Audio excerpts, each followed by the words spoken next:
So this is part 4 or part 5 of my Battletech in a Box project. And if you're jumping right in off of this, I'm working off the Death Ray Designs Hex City. This is terrain to build specifically designed for Battletech. And the link to that terrain is underneath in this info box. The project has 2 parts. Really quick if you're coming in on this video. The first part of the project was to create City Fight, create an entire Battletech kit, City Fight kit that I can condense down and fit in a box to play. So this way I could bring it back and forth to the gaming club, bring it back and forth to my friends' houses. I hope I didn't give anything away there to the left. Let me move these guys over because this is going to be the question of the day.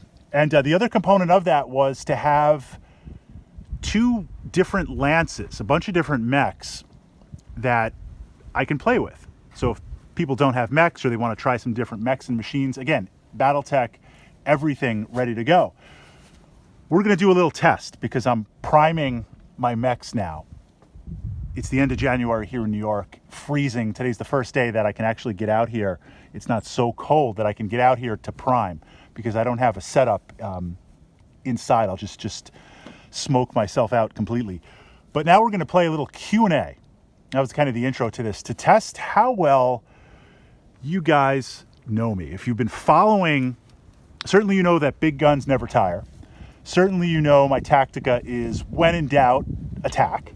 And if I can, I'm going to get up there and try and punch you. It's going to get hand to hand. And if you've been following some of my Battletech videos and vlogs, like all of us, you know there are certain mechs that we enjoy playing all the time. You know, 10, 15 mechs that just, for whatever reason, no judgment, the Marauder being one of them, you love playing. And these might be some great machines. They might be some not so great machines. They might be some quirky machines. I've got 4 mechs here. I'm going to show you guys 4 of the unprimed mechs and see if you can guess the mechs. And in between each guess, if you want to pause the video and in the comments kind of make your guess before I reveal, let's see if we can get it right. So this first mech is, I got to narrow it down a little bit to be fair. It's a medium mech, and it's one that for the battle value has got a lot of bite. It hits up all 3 of my mech criteria, and it's one that I regularly bring to the tabletop. So those of you who have fought me real time in Battletech, you're probably 80% there. So your vote of what the mech is. Let's deploy it out. We got the Hunchback. And I went with the MechWarrior Online designs for both of these lances, simply because I've got the Catalyst miniatures. That's a separate project. I've also have the classic Iron Wind metal miniatures, so I thought to do something completely different, let's go with the 3D printed MechWarrior Online. Hunchback, autocannon 20, and a beefy autocannon 20. Look at the size of that AC-20. That's an autocannon 20. The Iron Wind metal models I like, but I don't think the big gun is big enough. It has the medium lasers there in the arms, but we can punch, and then hit with that autocannon. So we've got the, and this is good also because it's going to show you guys scale for the Hex City terrain. Next one, we've got 4. So number 2, this is a light mech. I've got to give some little bit of a hint. I always play him, the Duke of Death. It's an awesome mech, a lot of fun, and I would say it's a quirky mech. Certainly not the best mech. I'm trying not to give it away. It's the mech that every Battletech enthusiast, every mech warrior must have in their collection at some point. And for the lulz, maybe multiples. But in this Lance build, we're only doing 1.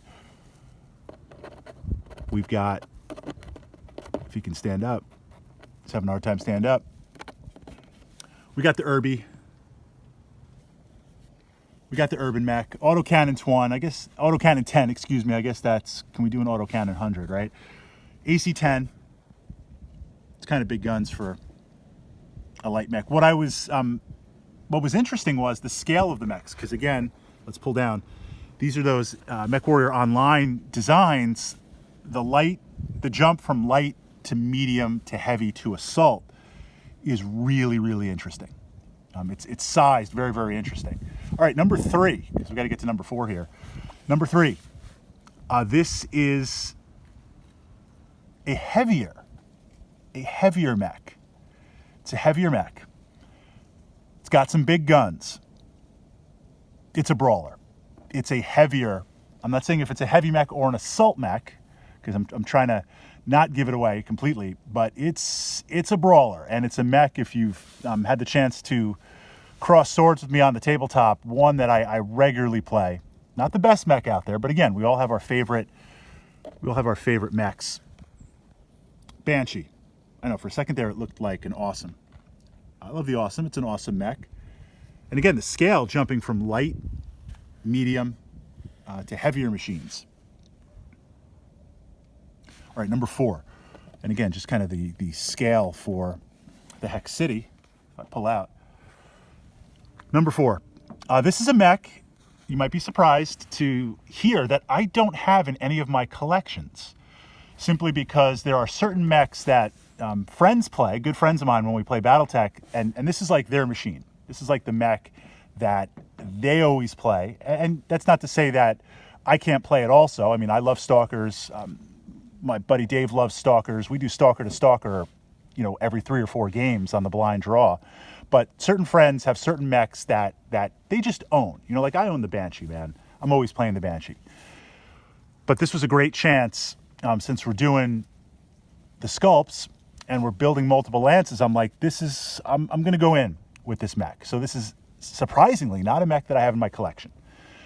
It's big. It's big. It's up there in the tonnage spectrum. It is an assault mech. Again, I'm trying not to give it away. It has the criteria of big guns never tire. It's got the tonnage. If I get up there to brawl, it's going to be interesting. And it's a really, really devastating machine.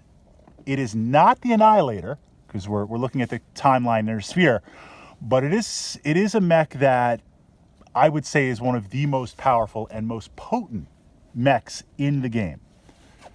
Your vote, your guess, King Crab. Now, of course, this opens up. Well, if you got the King Crab, you need the regular crab. We'll get to that later. But this, 2 autocannon 20s, just scaled like crazy. Again, the jump from light, medium, assault, and assault. King Crab, I'm really excited to get this guy painted up and ready to go. Just, wow, what an amazing machine, what an amazing mech. I would say auto include, just on the stats alone for what this thing brings to the table and the damage. You got to get up there. But if you get up there, there's no arguing with big guns. Big guns never tire.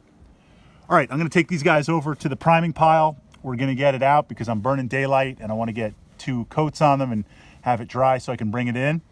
I'm just priming right now because it's just a warm enough day. I'm not going to jump into the mechs. We're going to complete the city first, and then we'll jump into the mechs. More to come.